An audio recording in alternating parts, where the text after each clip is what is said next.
Governor Abba Kabir Yusuf of Kano State promised to keep Kano clean and make the environment a friendly one. Hello and welcome. This is Kano in Focus, a program in which we bring to you the activities of Kano State Governor Abba Kabir Yusuf since inception. On today's edition of the program, we will take you to the State Ministry for Environment and Climate Change and see what has been happening in that ministry since inception of this administration of Governor Abba Kabir Yusuf. Now, we sat down with the State Commissioner of Environment and Climate Change. I started by asking him how he met the ministry and what is the situation at the moment.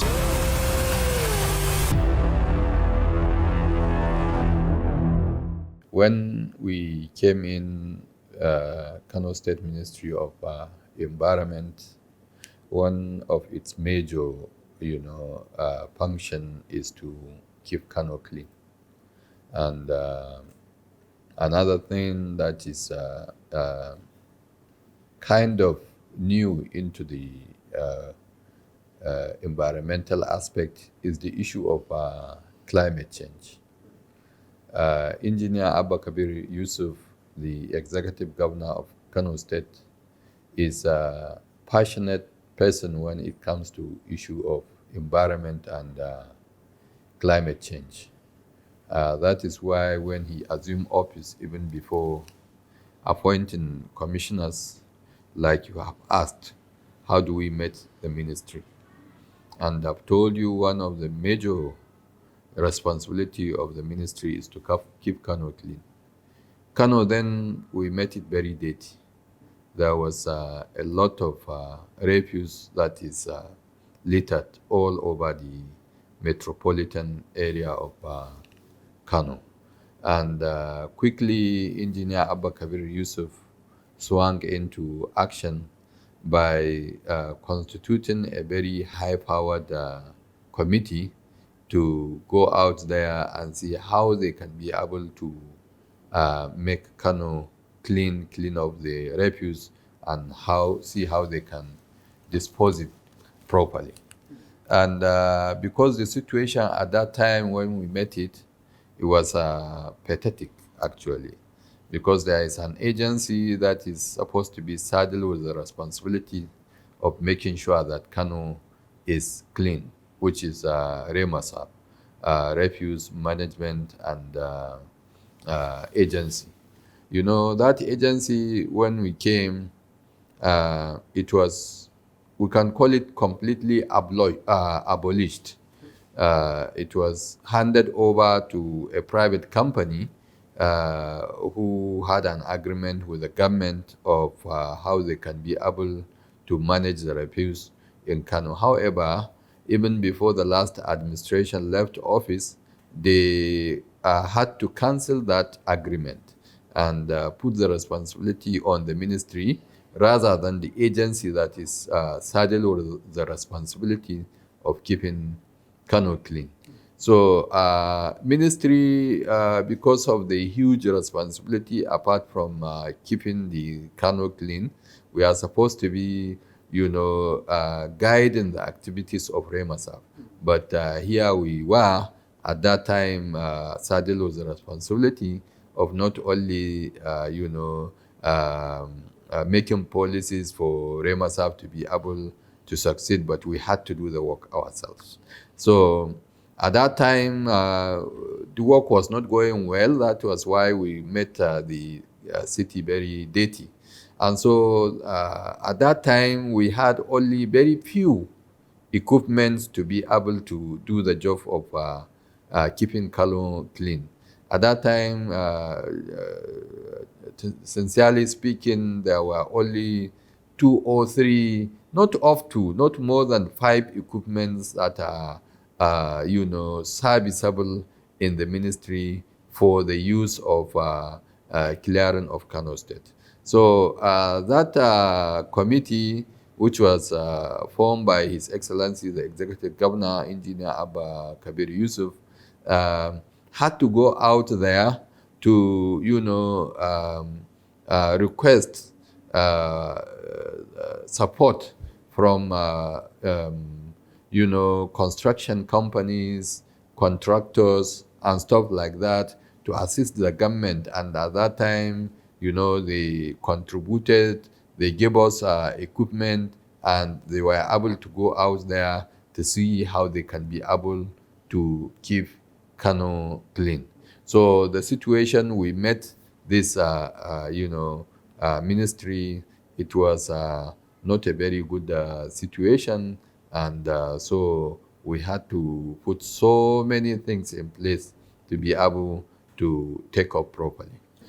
So quickly, when I took over, I assessed the situation, and His Excellency Alhaji Abba Kabir Yusuf re-established. First thing he did was to re-establish Remasab, so that that agency can take over the responsibility of the Ministry of Keeping Kano Clean. And he went ahead to establish that, re-establish that agency, appointed the managing director from the ministry. We posted the staff, relevant officers, so that that agency can be able to take up properly. Quickly, His Excellency approved funds for the agency to be able to, repair some of the equipment that we met on ground. And at that time also, there were so many equipment that were sold, to people, especially members of the previous administration. And those kind of sales were not done properly. They didn't follow the due process. Therefore, we had to go and get some of those equipment back to the agency. And again, His Excellency approved the purchase of more equipment, more tippers, and more payloaders. Therefore, before you know it, that agency we met with just about 5 equipment was able to have in its fleet more than 30 equipment in terms of heavy equipment and even tricycles, tippers, what have you. So many equipment, about 30 equipment, because His Excellency, the Executive Governor, like I told you, is a very passionate person when it comes to, issues of environment. So that agency was able to now get some equipment, and we are doing the work. As we are aware, refuse management is a very huge responsibility, because this is something that human beings produce every day. As people are living, so is the way they are also producing refuse. So it's an everyday thing. It's an activity that is carried out day in, day out. Sometimes we work day and night to make sure that we try to keep Kano clean. Not only the places we usually go to from time to time, there are some refuse in this city which has not been touched for months, some of them for years. We were able to go there and pack those refuse and dispose it properly. This administration of Engineer Abba Kabir Yusuf of NNPP Konkosia is administration that has the interests of the people at heart. And this question that you have asked, we have already gone ahead as a ministry. We did a committee. His Excellency approved that we should form a committee to find out exactly the situation of our dumping site. And we have done so. We have the record of all the dumping sites, including the ones that are in existence now, and those ones that were sold, and those ones that were even built up. And there are even new areas which does not have even the dumping site at all. So we are mapping out all those strategies to make sure that all areas have their own dumping site. In fact, it's not only dumping site that we are talking about. We are at the process of even establishing, drums, modern drums with cover and everything, in especially the areas where compactor trucks can be able to go around. You don't have to carry your refuse to a dumping site. A truck will come to your house and collect your refuse. We are at the process of doing all those things. And those kind of areas where dumping compactor trucks cannot be able to reach that place, we are going to make sure that they have a dumping site. Some of them is not even dumping site. We have a big bucket where they will just put the bucket and people will bring their refuse. Every day, trucks will come that has the capacity of taking the bucket. They will just take the bucket and go and dump it and drop another one for the people.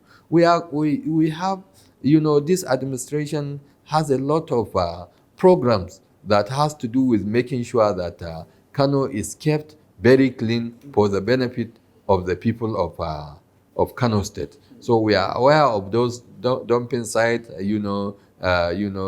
It is so sad that people will come and in a particular area where people are bringing their refuse, they will come and convert those dumping areas to another part, most of them personal use.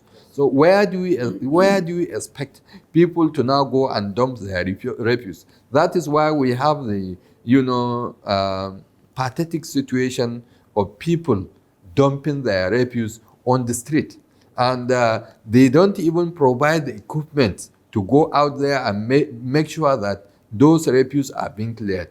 That is why we have an enormous challenge of making sure that we pack the refuse that has been generated and kept there for a very long time, and the one that is the people are generating every day. However, we have proper plan of making sure that we keep Kano clean by the grace of God. And in addition to that, His Excellency Engineer Abba Kabir Yusuf, also because of his passion for the issue of climate change, he changed the name of this ministry from Kano State Ministry for Environment to Kano State Ministry for Environment and the Climate Change, so that we can be able to key into the programs and projects that has to do with climate change mitigation, which is an issue that is bothering the whole globe at the moment.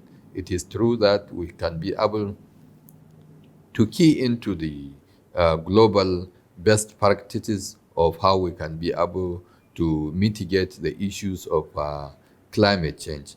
And in that direction, His Excellency did not only change the name of the agency, he gave us the go ahead to see how we can do some activities that has to do with climate change mitigation.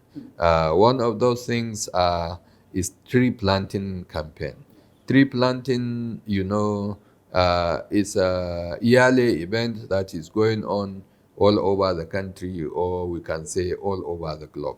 But the difference of what we are doing now and what has been done previously is the fact that we not only go out there to plant the trees, we try to find a way to see how we can get some people, to be able to nurture those trees, to make sure that those trees we planted are able to grow for the benefit of the people, so that we can enjoy the benefit of grown up trees. And we are doing campaign. We are going to do more in terms of, enlighten the people of the dangers of cutting trees without, approval of the ministry. Because, tree, you can hardly enjoy a tree that you planted. What we are saying now is that if you are cutting a tree which you don't know who planted it, you should also plant a tree. You should also plant some more trees, so that our sons and daughters, even our grandchildren, can be able at least to have something to cut in future. So you cannot come and be cutting trees without, planting more. Otherwise, all the trees would be gone. And as I'm talking to you, even though we have so many distractions, unnecessary distractions, but we are trying to be focused. There's a program that has happened in Kenya. Some of our people were there so that we can be able to see how we can get partnership from different organizations around the globe. And as I'm talking to you now, there's a program, UN program that is going to be held in Dubai.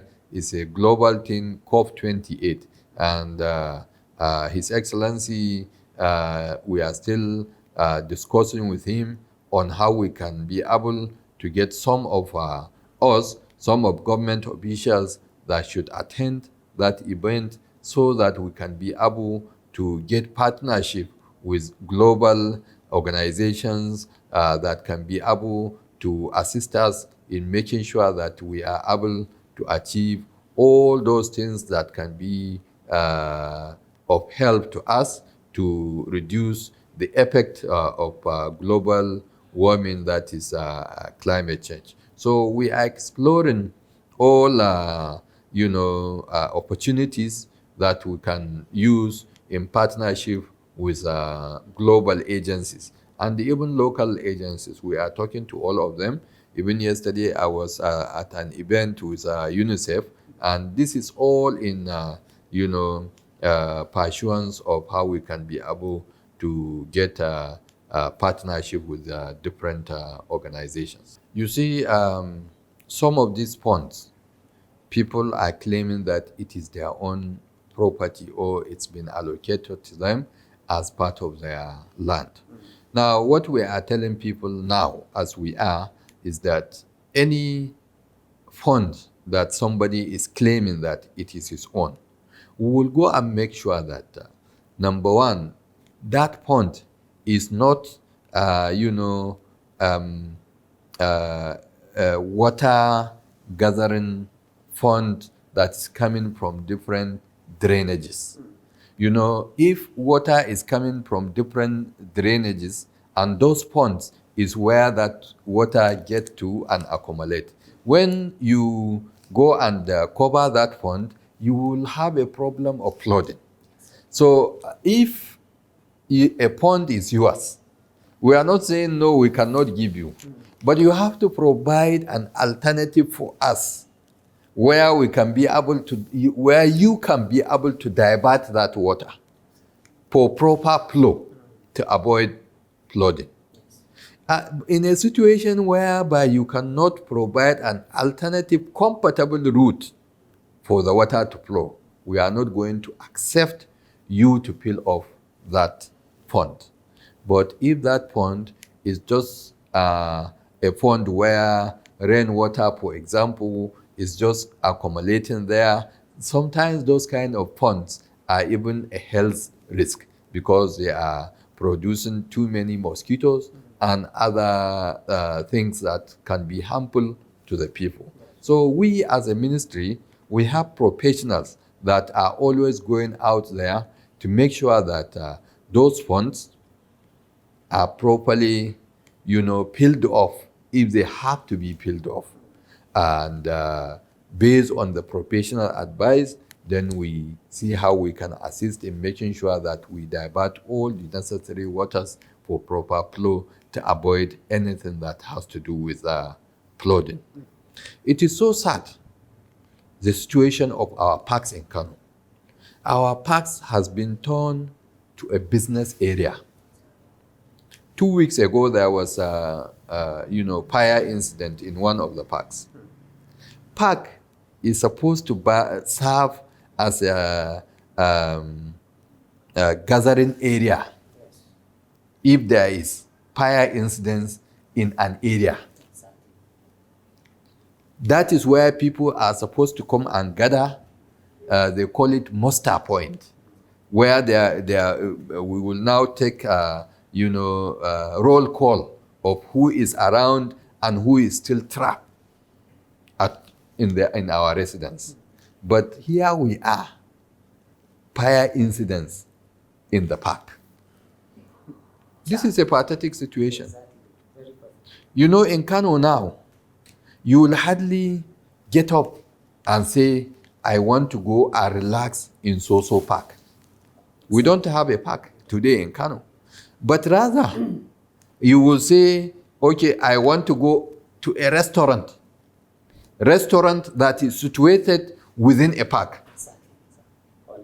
Now, as we are talking now, 3 o'clock or so, when you go to some of those parks, you will see some places locked off, some part of a park locked off, because somebody is claiming that it is his business area.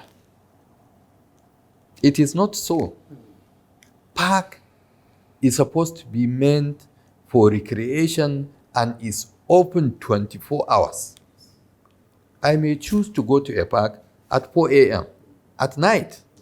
Somebody can choose to go to a park 12 p.m. in the middle of the day. You know, but you don't have access. And in some of the parks now, you cannot even go and sit down and relax because it's somebody's property. You have to buy something to stay in the park. You see those kind of businesses that are going on in the park. We are not saying, no, don't do business in the park. But the business in the park is supposed to serve the park, not to be, to take over some part of the park. You should have a kiosk in the park where people sitting at the park can be able to come and buy snacks and buy water and something like that for them to contribute to their relaxation in the park. So this administration, our policy is to make sure that we have, return the parks to their original conception, to the original idea of making sure that parks are meant for the general populace. We have so many plans for the good people of Kano State. And one of those plans is to make sure that Kano is going to be one of the cleanest city, not only in Nigeria, in Africa, and in the world. And we are working towards that. I've told you earlier on about our plan of modern refuse collection and management. And another plan that we have on ground is the issue of making sure that Kano is being certified as the open defecation free state. We are working on that to make sure that there is no open defecation in Kano. What His Excellency Alhaji Abba Kabir Yusuf did for us is to approve for this ministry to go around and verify the status of our public convenience. And we have done that. Most of them are demolished, just like the issue of refuse dumping site. It's the same thing with some of our public convenience toilets. Some of them are demolished. People have taken over the land to do personal, to convert it to personal properties. Some of them are dilapidated. We have 27 of them. Most of them are not in operation. And so we are going to make sure that those ones, we will renovate them, upgrade them to standard where people can be able to use them for their convenience. And we are going to even build more. And we are going to embark on general sensitization, including the all stakeholders, to make sure that in our villages, people, get a toilet for themselves where they can be able to use for their own convenience. So this is another also plan that is on the pipeline. One other important plan we have in place is the issue of welfare of the staff of the ministry as well. When we came in, the staff does not even have the equipment and tools to be able to work properly. This administration has approved for us. We bought some computers so that people can be able to work very well in modern ways. And we also had the issue of casual staff not being paid for a very long time, 4 months, 5 months. His Excellency Engineer Abba Kabir Yusuf approved the payment of that accumulative allowances for our casual staff, especially those people doing street sweeping. We went ahead. Governor asked us to go and verify them. We constituted a committee, to go and verify them. And those of them that are properly cleared by the committee, today, His Excellency have paid them. And a part of our plan is to make sure that we sustain this payment and we even increase the number of the street sweepers in the, all in the plan of making sure that Kano become one of the most cleanest city in Nigeria. Another thing is issue of climate change, which is a very important thing. Kano is going to be one of those cities, by the grace of God, which is making sure that we are putting in place all climate change mitigation apparatus so that we can be able, to enjoy all the grants and funds that are out there, which we will use for the benefit of our people, including even, inshallah, importing even, seedlings that are not available in this country. There is a particular tree which is called cactus. Cactus, the one we have here, is a poisonous one, but there are cactus that are edible, and they have so many benefits for the people. It is not readily available in Nigeria, but we have a plan of why we are talking about cactus is cactus is a tree that has so many benefits. You can eat it. It's easy to manage. When you plant it, it doesn't require too much water for it to grow. So it has so many economic and health benefits. That is why we are talking about so many other ones, So in terms of the issue of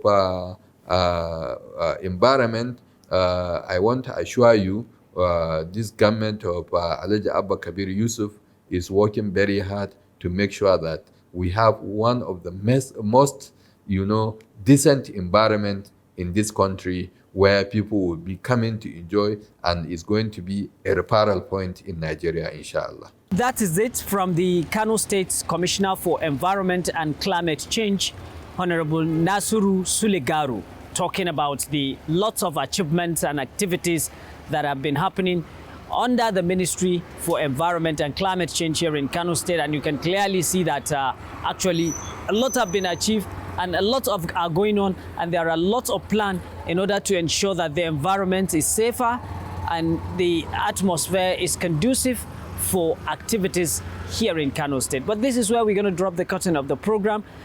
I will see you next week for another fresh edition of Kano in Focus. My name is Idris Jibrain. Thanks for watching.